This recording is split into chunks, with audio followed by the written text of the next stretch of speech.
লকেট চট্টোপাধ্যায়ের গাড়ি ঘিরে বিক্ষোভ, কালো পতাকা দেখিয়ে গো ব্যাক স্লোগান উঠল বাঁশবেড়িয়ায়। আর বাঁশবেড়িয়া পুরসভার 17 নম্বর ওয়ার্ডে সেনপুকুর এলাকার ঘটনা। তৃণমূলের বিরুদ্ধে অভিযোগ বিজেপির, যদিও অভিযোগ অস্বীকার করেছে তৃণমূল। হুগলি লোকসভার বিজেপি কনভেনার সুবীর নাগ এই ঘটনার ডিএমএসপিকে অভিযোগ জানিয়েছেন।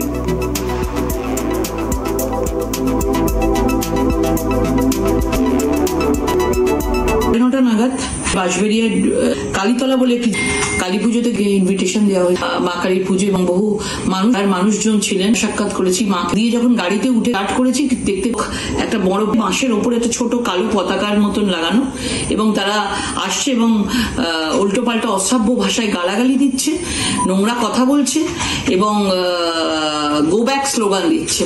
এবং তখন আমি ভেবেছি যে ঠিক আছে, তারা হয়তো দিচ্ছে, তাহলে স্থানীয় মানুষের মতন হতে পারে, অনেকে অনেক কিছু তখন ষড়যন্ত্র কনস্পিরেসি থাকে।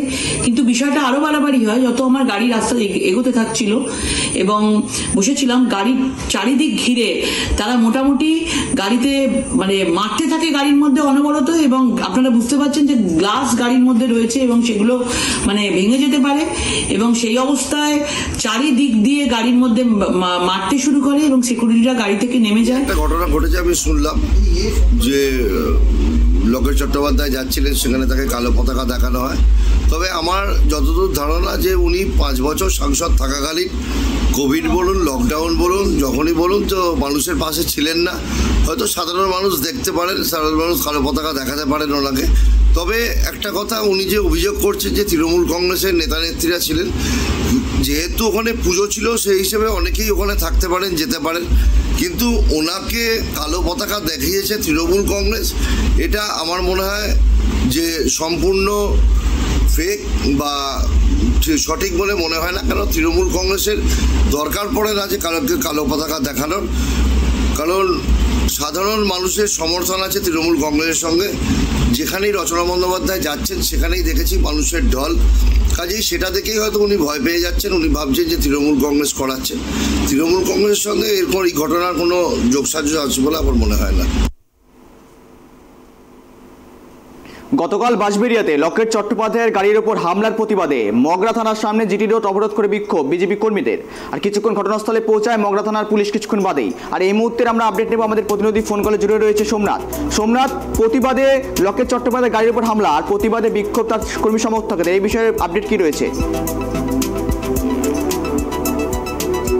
লকেট চট্টোপাধ্যায় যে বাঁশবেড়িয়া কালীতলায় কালী পুজোর অনুষ্ঠানে ওখানে গেছিল, ওখান থেকে ফেরার সময় হঠাৎ তার গাড়িতে গো ব্যাক স্লোগান দিয়ে, কালো পতাকা দেখিয়ে গো ব্যাক স্লোগান দিয়ে ওখানকার স্থানীয় কিছু তৃণমূল কর্মীরা করে উল্টো দিক দিয়ে আবার বিজেপি কর্মীরা তারা বিষয়টাকে সামাল দেওয়ার চেষ্টা করে এবং লকেট চ্যাটার্জির গাড়ি থেকে নেবে সিকিউরিটি বিষয়টা সামাল দেয়। তারপরে আজকে মগরা থানার সামনে বিজেপি কর্মীরা গিয়ে বিজেপি কর্মীরা এসে রাস্তা অবরোধ, জিটি রোড অবরোধ করে কিছুক্ষণ বিক্ষোভ করে। তারপর মগরা থানার ওসি গিয়ে তাদের সাথে কথা বলে যে যাতে দোষীরা অবিলম্বে গ্রেপ্তার করার দাবিতে তাদের কিছুক্ষণ কথাবার্তা হয়। তারপরে তারা 10 মিনিট বাদে অবরোধ তুলে নেয়। সৌরভ, আর এই মুহূর্তের পরিস্থিতি কি একেবারে স্বাভাবিক রয়েছে? দেখো, এই মুহূর্তে যান চলাচল একদম স্বাভাবিক রয়েছে।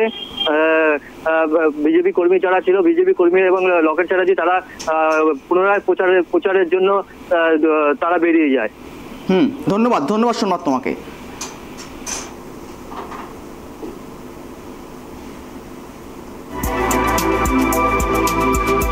বাঁশবেড়িয়া 17 নম্বর ওয়ার্ডে কালী পুজো হচ্ছিল, সেই কালী পুজো উপলক্ষে তিনি আমন্ত্রিত ছিলেন, সেই হিসেবে ওখানে এসেছিলেন। কার এত হিংসা হলো যে একটা পুজো দেখতে এসছে আমাদের প্রার্থী, তার উপরে আক্রমণ? এটা কিসের জন্য? কেউ কিছু বুঝতে পারলাম না আমরা, যে কেন আক্রমণ, কি জন্য আক্রমণ, কোন ভয়ে? কারণ এই সিটটা আমাদের বিজেপি জিতছে এই ভয়ে, দিদি যে খাটছে সেই খাটনির ভয়ে, যে উনি এত পরিশ্রম করছে যে আজকে জিতবেই 100%। তার মানে কি আক্রমণ করে কি ভোট জেতা যায়? মানুষকে এইভাবে বিমুখ করা যাবে না। মানুষ বিজেপিকেই চাইছে। তৃণমূল করছে, তৃণমূল এখানে ভাইস চেয়ারম্যান যিনি আছেন তার নেতৃত্বে হয়েছে এটা। হ্যাঁ, তো সেই জায়গায় দাঁড়িয়ে আমরা আজকে এখানে অবরোধ করেছি। আর সেই অবরোধ যদি তাদের উপরে আইনানুগ ব্যবস্থা না নেওয়া হয় আমরা এখানে বৃহত্তর আন্দোলনে যাব। অভিযোগ করা হয়েছে, সবই হয়েছে। কালকে আমাদের কনভেনার আছে, আমাদের কো-কনভেনার এবং আরো কার্যকর্তা মন্ডল সভাপতিরা ছিলেন এখানে, তারা দায়ের করেছে, তাদেরকে অ্যারেস্ট অবশ্যই করতে হবে।